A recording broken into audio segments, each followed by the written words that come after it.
Hello, I'm Victor Kinzer, and today I'm going to be going over how to make an update to proposal person certification questions in Kuali Research. This is a question I get relatively frequently, so I wanted to walk through the process.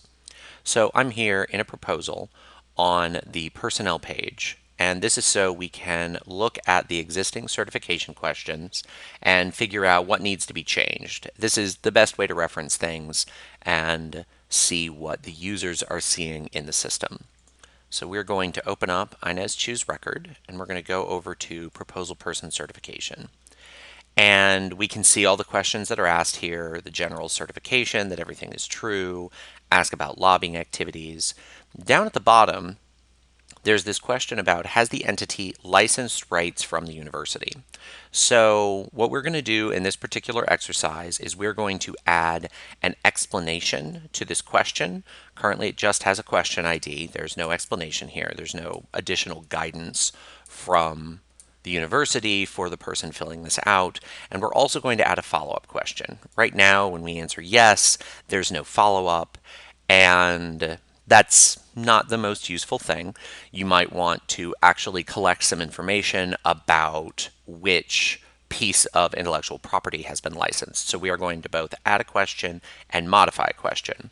So the first thing we're going to do is make note of this question ID, 10063. And then we're going to create a whole new question. So we have our information noted down, so then let's get started. We're going to go over to the System Admin portal. And yes, we want to go ahead and leave. That's just the browser being aware that we had put some information in. And we're going to come down, and the first thing we're going to do is create our new question, the follow-up question. So we'll go into the question interface and click Create New. And in the description, we have to put something, so we'll do Add New Certification Question. So here we put the text of our question, and we're going to want to collect the agreement number. So if the entity has licensed IP from the university, there has to be a signed agreement. That agreement would have a number on it. Please list the intellectual property agreement number for the above license. We do want this question to be active. And we're going to say this is, in terms of category, certifications for proposal development. Now, at your institution, you can create new categories. If you have multiple questionnaires and you want to create categories to sort those, that can make searching for them, finding them a lot simpler. In this case, this is part of the certification, so we are going to select that.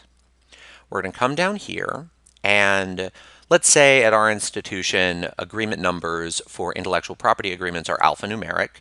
So we're going to want that to be text because it could be alphanumeric.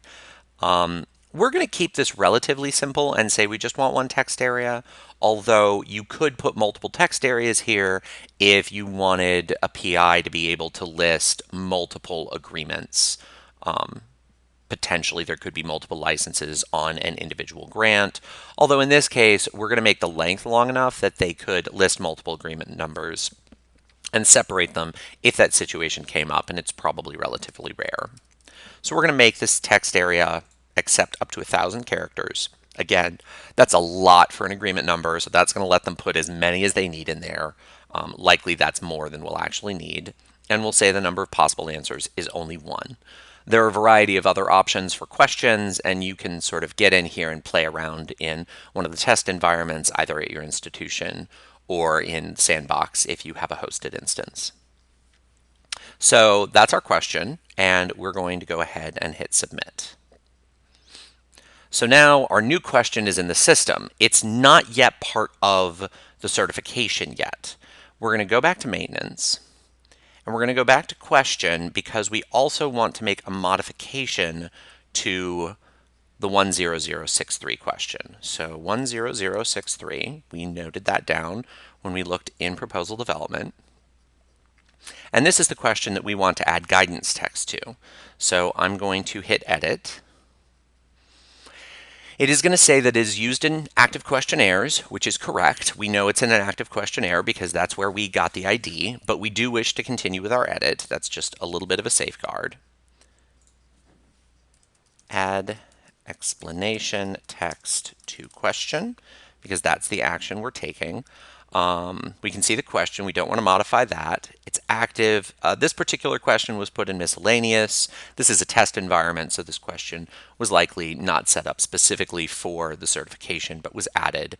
We'll go ahead and leave that where it is. And here's the explanation. And for more information on the university's intellectual property, please contact RTC at universitydomain.edu. And of course, if you were really doing this, you would list an actual email there. We're just doing this as an example so you can see sort of how this updates through the process. So now we come down here and we still want to leave this yes, no. We're just adding that explanatory text. We're not doing anything else. So all the other settings are going to be left alone and we are going to hit submit. So this is now in the system. Now, neither of these changes are in the actual questionnaire yet, because a question can be linked to multiple questionnaires. Even though you do get that warning text, the system doesn't automatically update the questionnaire because in an institution where there are multiple modules in place and you have multiple people in the question table, there's always the risk that someone from the IACUC group accidentally changes something for the proposal development group or vice versa.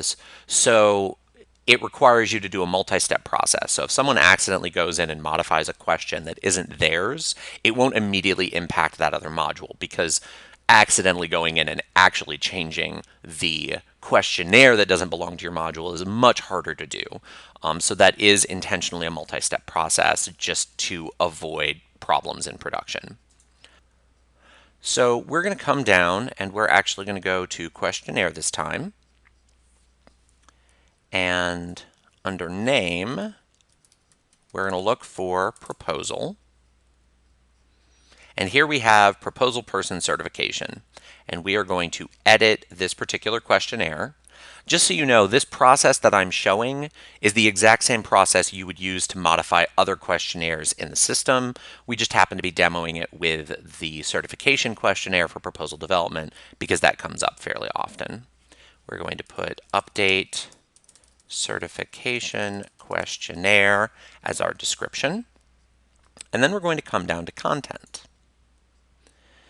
We're going to expand all. And the nice thing about that is if there are any child questions, then we can see that.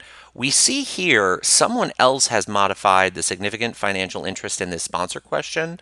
And this gets into what I talked about earlier, that sort of defensive step where if someone accidentally modifies a question and you don't want their modification in your questionnaire, you have to manually come in here and make that change. Because we did not make that change, I'm not going to apply that to that particular question. But has the entity licensed rights from the university? This is the change we made. So we're going to click on that question. We can see it's highlighted because there's a newer version of the question. And we're going to click Update Version. We come down now and that message is gone because now we've linked the most recent version. We also want our follow-up question. So we'll click on the question we want to have a follow-up to, and we'll click here, Add Question as Child. You can either add as sibling, and that would add another top-level question at the same level, or you can add as child, and whatever question we look up will come up as a child of this, has the entity licensed rights from the university. So we're going to go to search. And we know we put this in certifications for proposal development, so we will search there. And we can come down and we can see the question we added. Please list the intellectual property agreement number for the above license. So we will click return value. Let me pull this up just a little bit so you can see the entire thing. And that will list the question there, and then we can click add. And it has listed that question as a child of the question above. So if we close this, we see that disappears. Now, as it stands right now, this question will still appear all the time. We have to list some requirements for display. So down here we have add parent response, and we can say if the parent contains text value Y, because the parent has the entity licensed rights from the university is a yes/no question. We can do if it includes Y or if it includes N to build logic. So we will add that display requirement, and now this question will only display if someone indicates that yes, the entity has licensed rights from the university at the higher level on their questionnaire. So we will come down here and hit submit. And now the questionnaire is active in the system. So now if we go back to the KRAD portal, and I'm just going to create a brand new proposal this time.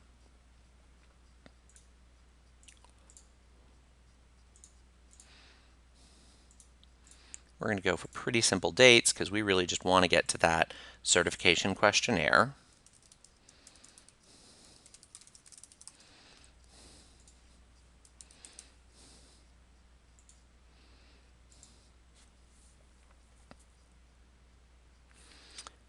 We go down to key personnel.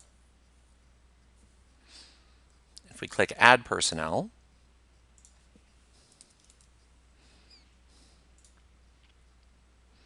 we'll add Inez Chu.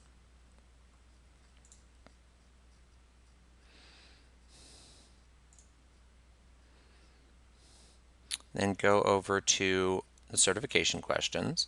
We're just going to go down to what we changed. Now, if we click on the I, we have the explanation text. So they can click through and see a little bit more information. They have the contact for their RTC office.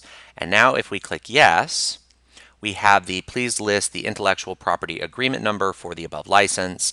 The actual field isn't very long, but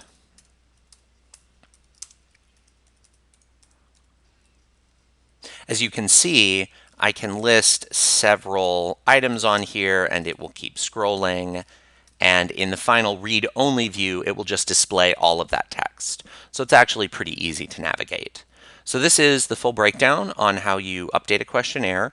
It is worth noting that for the certification questions specifically, it will not change the certification questions in place. So for anyone that has already been added, they will have the old version of the certification.